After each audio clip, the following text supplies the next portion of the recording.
If you're listening to this via podcast, I suggest you go and check out the YouTube video. Something that you would start off for just like a female self-defense class? Well, from a female self-defense class, and it's really, it's unfortunate because for the society that we live in today, women are targeted at such a higher rate than men. And even to the point where it becomes where they don't want to report the attack. And it's interesting what we're going through right now, actually on mainstream news in the U.S. with the appointing of a U.S. Supreme Court justice who's been accused of touching or assaulting or something of a woman. And the argument is, well, why didn't she come forth? I'll tell you why. A lot of times when women become sexually assaulted, they immediately think that maybe they did something wrong. And they didn't. They did nothing. They get rebuttals like, oh, it was what you were wearing. Or maybe your top was too low. Or maybe your skirt was too short. That's bullshit. That is just absolute bullshit.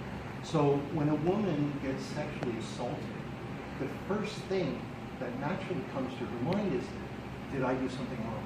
Shame, guilt. Yeah. What an unfortunate thing. And it has nothing to do with that. The perpetrator, they're confused. That's really what happens. In a social violence situation like that, and I'm going to give you an example of something that happened very, very close to me. It was my wife, as a matter of fact. Standing in a line at a local restaurant in Rockville, and a confused individual thought that he had the appropriate right to reach between her legs and feel her groin in her ass. He actually thought that he had the right to do that. Confused individual. I removed him from the restaurant, if you can imagine. Called the police. It took almost 6-7 days for the police to respond to it. As a matter of fact, I caught the guy. The police did. So when you say to me about women being confused about reporting, there's a prime example of it. When it was all said and done, they had determined that this guy had actually sexually assaulted 6 women in Rockville. None of them reported it because they felt that they had done something wrong. My own wife, before I reacted to this, I had a hold of this gentleman by the back of his neck, and she looked at me and said, Rob, maybe I did something wrong. What an unfortunate thing. So when we start talking about self-defense in women, that's the #1 thing. If you have something happen to you, tell somebody. I don't give a shit if you have to talk to 25 people.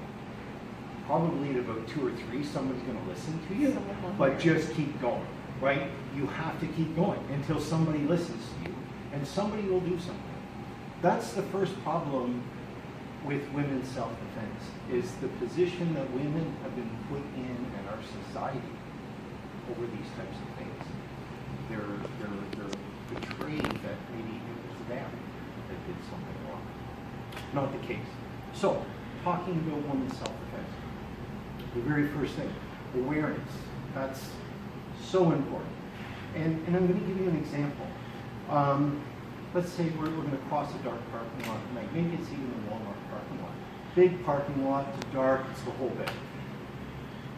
I see women all the time leaving the front of a Walmart, bags in their hand, digging in their purse to get keys, head down, walking in the direction that they think their car is in. Head down, totally distracted, not even aware of what's going on. And it's not just women, we all do it. So at nighttime, a parking lot's a very dangerous place to be. So when you leave a store, be ready to go to your car. Close the bag. Have your keys in your hand already. Look where you're going and look around. Right? Be aware. Be aware. I'm going to give you another suggestion about walking through a parking lot. Since we were little, our moms and dads said, get out of the way of the cars. Don't stand in front of the cars. So when we walk down through a parking lot, where do we walk? we walk right in front of the cars, right? And there's spaces in between the cars. And we can't see in those spaces because we're too close. Great place to get grabbed, have your purse grabbed, get your neck grabbed, dragged to the ground, all kinds of horrible things. No one can see it. No one even knows. My advice to anybody walking across the parking lot at night is walk right down the parking lot. Car behind me, he'll wait. He's not going to run me over. I know that, right? If he runs me over, he's going to be in a whole world of trouble. So that's not going to happen. My safety is paramount. I can walk down the center of that laneway in a parking lot with cars on either side of me. And because of the distance and the angle I have, I can see now in angles in front of cars 15 to 20 feet before I get there. What a great safety buffer. I see somebody crouched down behind a car. Shit, I'm not going there, right? Why would I? But if I was right up against the cars, it's too late. So that's the first thing, awareness, right? Knowing where you are, looking around, and being, I don't want to say being prepared because I hate people being afraid all the time of things, but just understanding the potential problems that can happen, right? Parking lots are one. Underground parking is another bad place for women to be, right? Another example of awareness and being prepared. I'm going to use the parking lot because we're on that topic. So I'm just going to kind of decipher and break that all down for you. When you go to a car, and I'm going to ask your audience even to ask themselves this question. When you come out of a grocery store or probably a shopping mall and you've got all kinds of new cool stuff and you're looking at your bag going across the parking lot, maybe you're looking at your phone, now you're getting your keys, not even paying attention to what you're doing. When you get up to your car, what do? Beep, you open the door and in you go, right? Your vehicle has a built-in safety device in it. When you hit the unlock button, it only unlocks your driver's door. It lightens the whole car up. Do you know what happens next when you hit your panic button? The alarm goes off and the door's locked. So if somebody's in your car, beep, it unlocks, light comes on, take a peek in the back seat, open the door, get in the car. Here's another thing I see people doing all the time. Open the car, they jump in their car, throw the bags in the passenger seat, right? Sit down, get themselves all comfortable, and then reach over and start looking at the bags. Not even paying attention to anything that's going on around you. I'm a bad guy. I see a young woman like you coming across the parking lot with a whole bags in her arms. I know there's money in that purse, right? She goes in the car looking this way. It takes nothing for me to open the door, reach across from you, grab the person away. The startle alone of me opening the door is going to send you this way, opening the whole car up for me to grab it. So be ready to go. When you get in your car, lock your door, then look at your bags. It's real simple, simple. Right? Real simple. And there's so many more, and I wish I really had time to do all of these, but awareness is the biggest thing in self-defense. Just not allowing yourself to get into those situations. Another thing that I'm going to talk to you about. Have you ever heard somebody say to you, walk with a purpose? If you look confident, people will leave you alone. What the hell does that mean? What does that mean, right? So you're now walking, and I'm going to talk to you about how bad guys target not just women, but men in general, right? People who walk closed up, shoulders down, head down. Maybe they've got a hoodie up, maybe they're listening to their iPod on their phone, or whatever. They're not paying attention. They're not aware. I mean, what an easy target, right? Such an easy target to grab, hurt, throw to the ground, grab a purse from, mug, hold up, stick a knife to their throat. Can be all kinds of things. You won't see any of it. None of it, because they're not aware. They're not looking at what's going around. So let's talk about being confident and looking like you're walking with a purpose. And I've heard that for so many years. And I never really quite understood, right? Is that walking, you know, looking like I'm strong and my arms are tough and all of that? Yeah, you know, no, that's not what it is at all. When you're walking with a purpose, anything that becomes over a normal audible sound to you, you hear a car horn, honk, you look, car horn. You hear a bicycle fall over on the street, you look, bicycles falling. You hear a lady screaming. That's awareness. You're now walking with purpose. I'm seeing and I'm identifying any audible sound that's above a normal range for me. Because I know if I hear that, that's something I better pay attention to. Footsteps, audible sound, I want to turn and find where they are, right? You ever had a feeling of somebody walking and following you? I've had it happen. I was in Germany. My wife and my wife is tiny. We looked like the prime tourists, right? Canadian jackets, we're walking all over the place. I even had one of those fanny packs on the front of me, holding hands with a camera, right? What an easy prey, right? Canadians in Germany, who are they going to go to, right? So we are walking in a very busy area, and we're heading specifically to a mall. I wanted to buy camera lens. So as we're walking through the street, I got that sense. It's here, right? I call it the I'm in shit feeling. That's what I call it. I get this feeling, and I'm thinking, right? So now I'm starting to look around, and I see a guy with a green jacket. A rather heavy jacket, and when I turn, his head goes down. I think, well, you know, maybe whatever. And we go into the mall. I turn, the guy's there again. So now it's on, right? Now it's on. I know something. Maybe he's going to the same camera store to get the same lens. I have no idea, maybe, right? So now rather than going to the camera store, I take back and I go to the second level of the apartment or the mall. I'm looking for the most people that I can find. We're now up on the second floor and it's full of humanity. Now I'm in a good spot, right? I walk Beth down into a store. She now knows that I'm a little bit concerned about what I'm seeing. The guy is still now on the second floor. Walk into a store.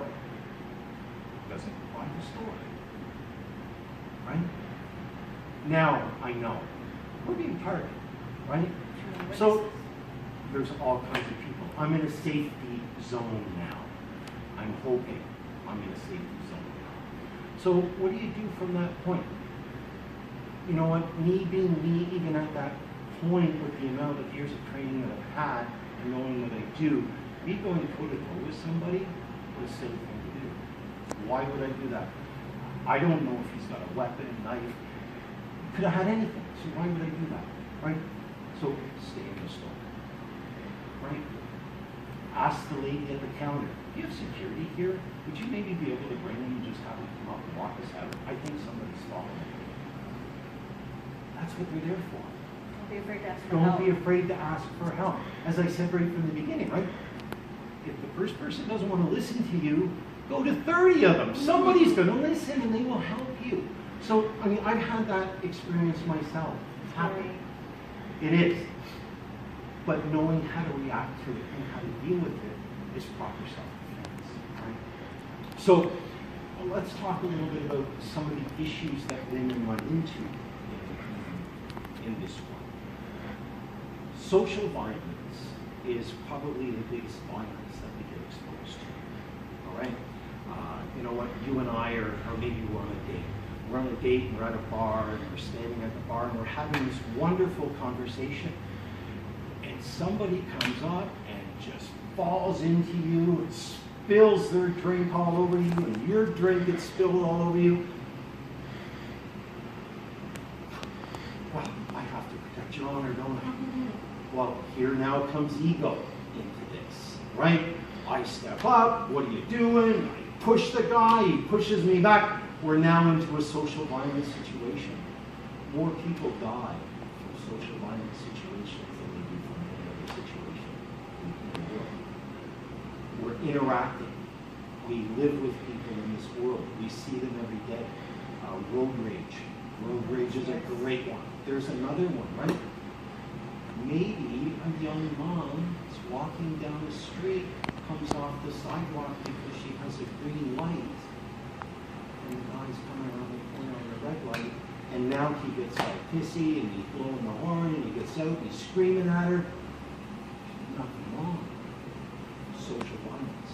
It happens every day. The unfortunate part of our society, it's even accepted. Like, how wrong is that? Right? That's just wrong. So wrong. Yeah, and another aspect of violence that we have to deal with is antisocial violence. Now, here's maybe, I'm going to use realtors, for example. I could use a number of anybody, but let's pick on realtors for a second, right?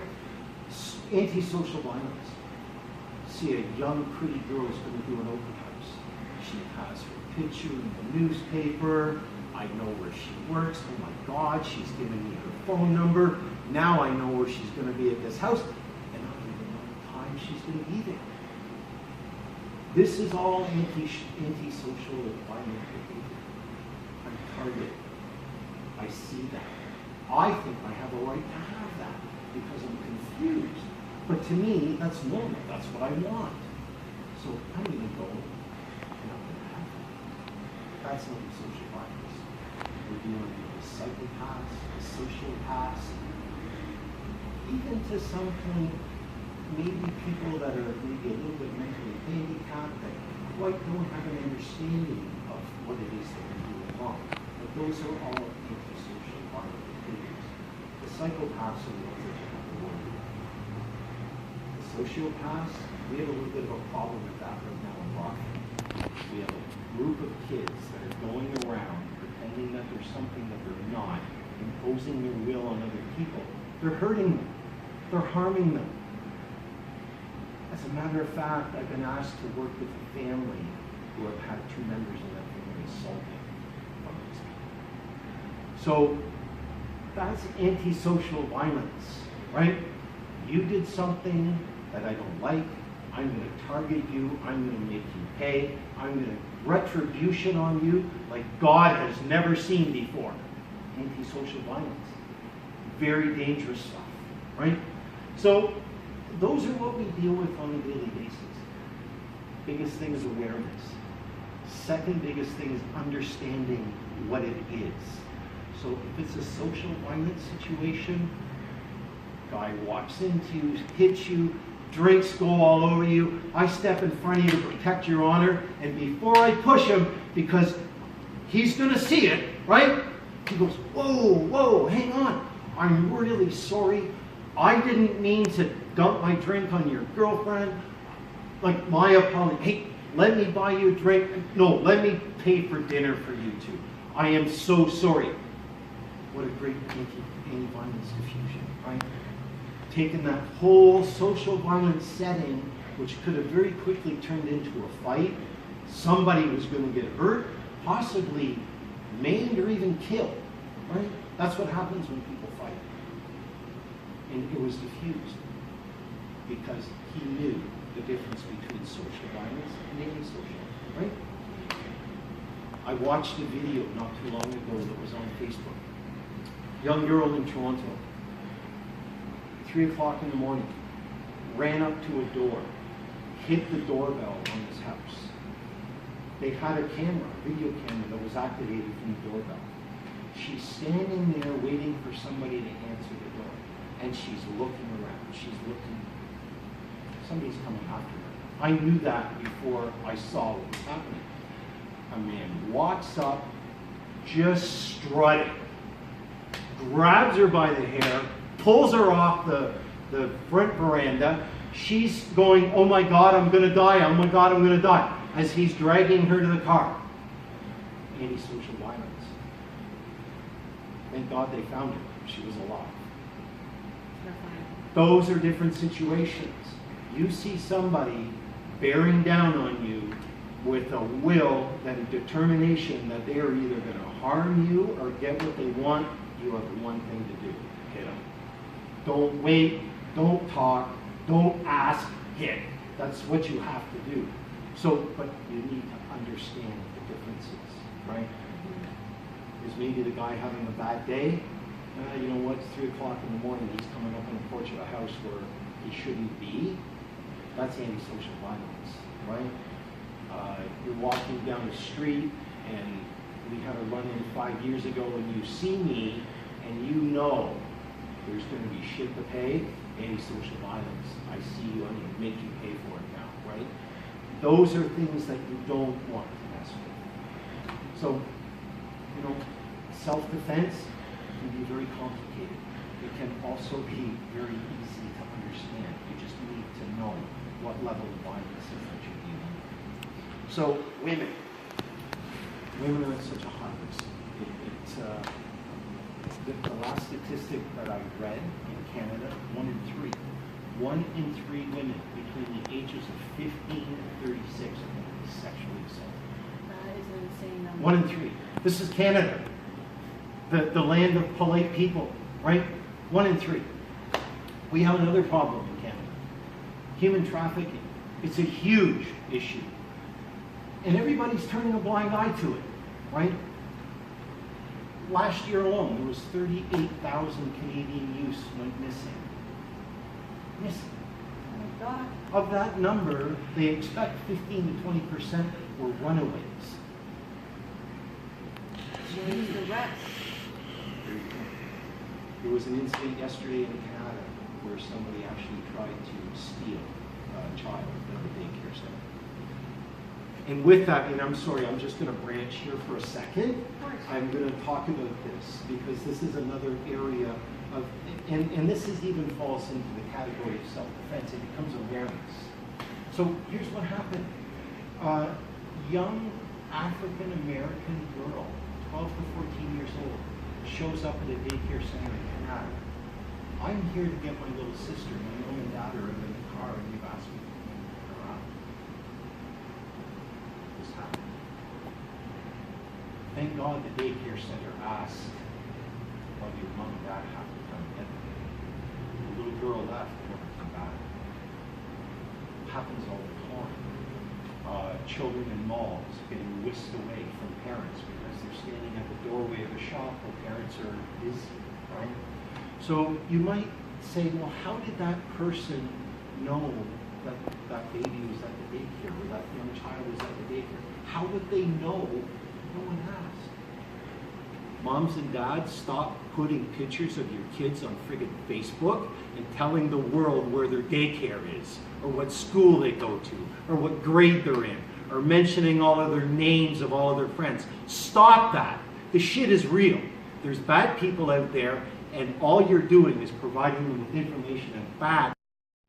Check out part 2 of this podcast next Monday.